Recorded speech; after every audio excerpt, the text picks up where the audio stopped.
Mga kababayan, paki-comment, sino po ang may-ari ng Bingo Plus? Nagtatanong lang po. Meron ba kayo any idea kung sino ang may-ari ng Bingo Plus? Mga kababayan. Paki-comment nga mga kababayan. Sino ang may-ari ng Bingo Plus?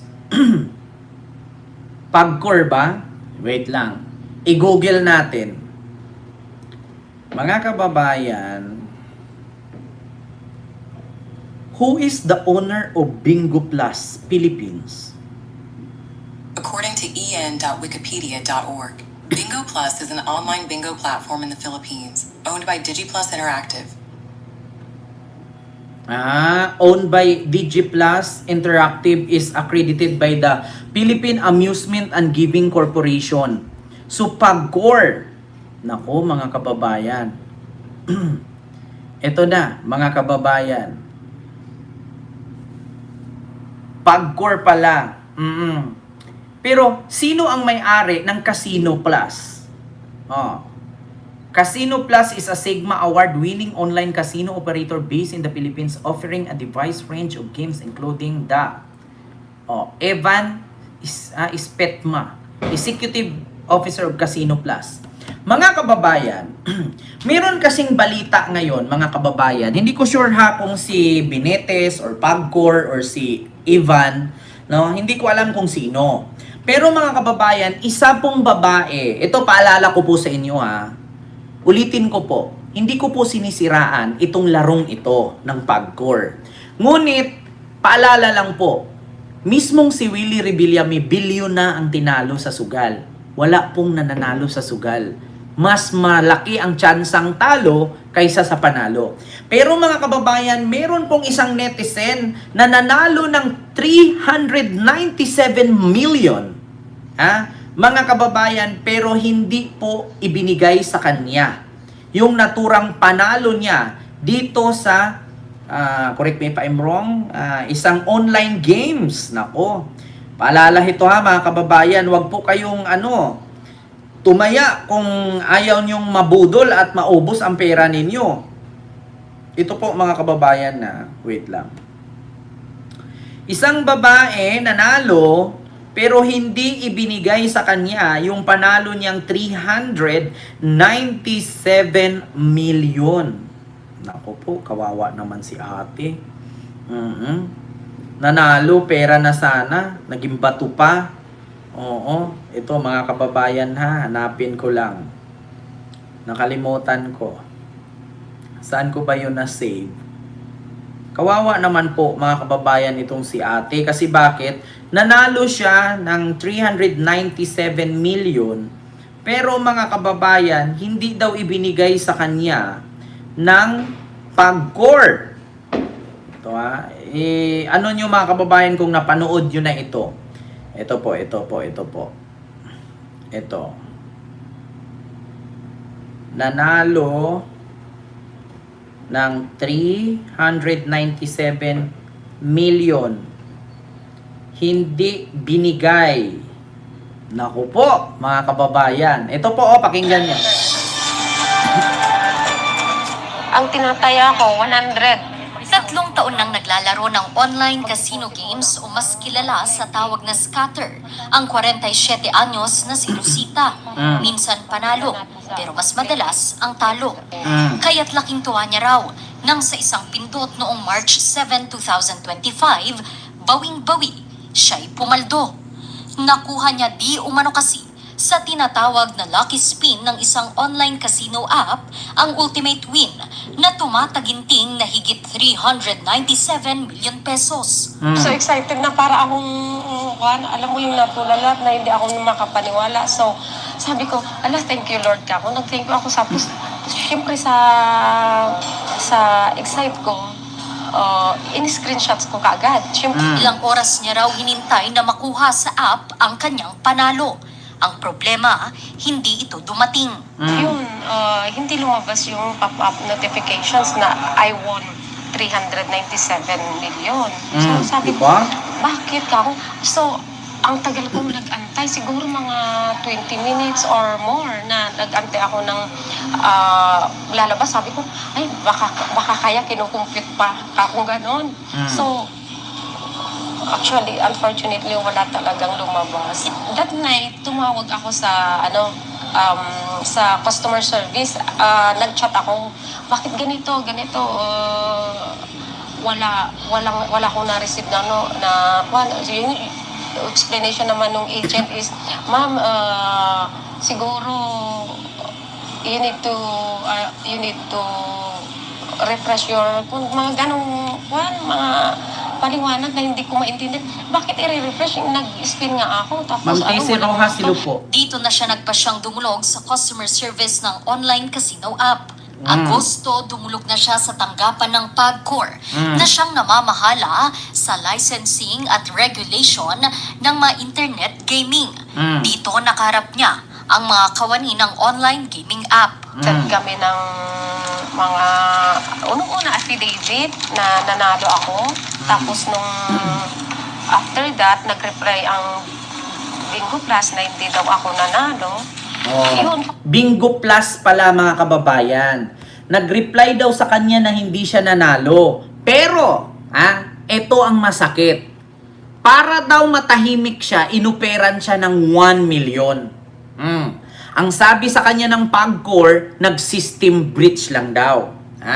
Nagka-error lang daw sa system, kaya nakuha niya ang jackpot. At ang sabi ng PAGCOR, hindi daw siya ang nanalo, pero inoperan siya ng 1 million para manahimik. Tapos mga kababayan, hindi siya pumayag sa 1 million kasi 300 million yung magpo 397 million. So kukunin mo lang 10% doon or 12%, meron ka pa ring 300 million. So ngayon mga kababayan, inopera na naman daw siya ulit 5 million. So ibig sabihin, nanalo siya. Bakit siya uopera ng 1 million at 5 million kung hindi siya nananalo? So ibig sabihin mga kababayan, budol, scam talaga ito. Ito bilang awareness to sa mga manunood. After that, nag-reply ang Bingo Plus na hindi daw ako nanalo. Yun, palitan kami ng Bingo Plus. Tapos, nagpa-set ng appointment si Attorney Danen sa PAGCOR na kung pwede is pumunta kami sa office. So, nagpa-unlock naman ang PAGCOR. Pumayag sila. That was June 5. I think June 5. Nakipag-meeting kami sa kanila. Kwento niya, nakatanggap di umano ang kanyang abogado ng tawag, kung saan inaalok siya ng mas mababang halaga. Ang kanyang tugon, kanyang ipinaabot sa pamamagitan ng email. Bingo Plus offered me 1M June 17. That was June 17. Oh. Sabi ng attorney, kung gusto mo mag-decide ka na ngayon kasi may dala silang 1 million Cash. good as cash or within 24 hours i-send namin sa bank account mo. Sabi nila sa akin. Tapos sabi ko, ayoko kako. Kasi para sa akin, hindi naman, para sa akin lang, hindi makatarungan yung ganun offer. Kasi, paano ko ba masasabi na alangan po na tatahimik na lang ako sa 1M. So, diba? after that, later on, August, na tinaas nila ng 5M yung offer ng Bingo Plus. 5M sa akin na. lang is winner talaga ako. Parang hindi kasi nadadaan yan sa offer eh. Pag nanalo ka talaga. Diba? November 24, natanggap niya ang desisyon ng PAGCOR kung saan nakasaad na hindi siya tunay na nanalo dahil di umano sa ilang technical na dahilan. Ayan na. Hiling niya ngayon, pag-aralang muli ng PAGCOR ang kanyang pagkapanalo. Maging in good faith naman na sila kasi Diba? Sasabihin siya ngayon na hindi siya nanalo. Pero bakit siya uopera ng 1 million? Tapos nung hindi siya pumayag sa offer ng 1 million, inoperan siya ng 5 million. Tapos i-declare ng PAGCOR, hindi siya nanalo. 'Di ba? So, sa madaling salita mga kababayan, hindi daw siya ang nananalo nung una. Pangalawa, nag-offer ng 1 million. Hindi niya tinanggap. Pagkasunod buwan, inoperan siya 5 million. Ngayon, hindi na naman siya pumayag. Dineclared ng PAGCOR na hindi siya nananalo dahil may technical lang. Ano yun, technical? Tapos sa cellphone niya lang? Malalaman mo at masasabi mong technical kung halos lahat ng naglalaro sabay-sabay na nanalo ng ganun. No? Kung sabay-sabay nanalo ng ganun, yun ay masasabing technical. Yeah? Parehong price, parehong oras. Masasabi mo, technical to kasi sabay-sabay kayong nanalo, nasira. Maintindihan. Pero siya lang naman mag-isa ang nagreklamo. So, ibig sabihin, siya lang talaga ang nanalo. Kasi kung hindi siya ang nanalo, bakit uoperan siya ng 1 million? Hindi siya pumayag, inoper ulit 5 million. Tapos, nung hindi pumayag sa 5 million, i-declare ng PAGCOR, hindi siya nanalo kasi technical. Yan. Yan ang sabi ko sa inyo, mga kababayan. Itigil nyo na yung paglalaro nyo sa mga ganyang sugal-sugal. Bakit? Sabi nga ni Willie Rebillame, sabi ni Willie Rebillame, bilyon na ang tinalo ko sa sugal. Mas malaki ang tsansa na natalo kaysa manalo. Si Willie Rebillame na nagsabi, mga kababayan, dahil sa sugal na yan, nalulung din siya. Kawawa yung babae. 397 million na jackpot sa Bingo Plus. Tinabla ng PAGCOR. Nako, sana makarating kay PBBM yan. Di ba? Sana makarating kay PBBM yan. Nag-offer pa nga sa kanya eh. May sabi nga niya, pag-aralan ng PAGCOR. Nako, kaya kayo, mga nagtataya-taya dyan, scatter, na kahit ultimo tumae, tigil nyo na yan. Pag manalo kayo ng malaki, hindi bibigay sa inyo. Pag tumaya kahit nanalo kayo paunti-unti. Kasi ang technique kasi dyan sa sugal, tataya ka 100, manalo ka 1,000. Tataya ka ulit 200, manalo ka 1,500. Syempre, para malaki ang panalo, itaya mo lahat. Pang-apat na taya mo, wala ka ng panalo, ubos lahat ang puhunan mo. Ganyan ang style nila. Ang pupuhunan ka 200, pinapanalo ka 1,500.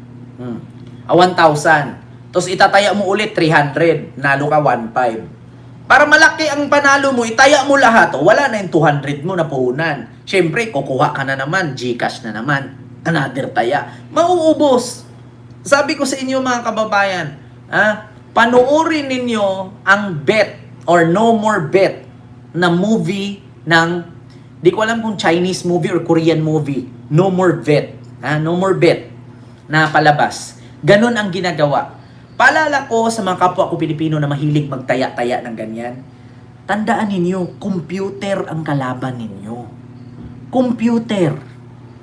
Hindi yan katulad sa color game na hilain mo lang yung lobed, gugulong yung bola, gugulong yung square na color-color. Yun, masasabi mo walang daya, pero minsan may daya pa rin yun kasi may magnet yun eh.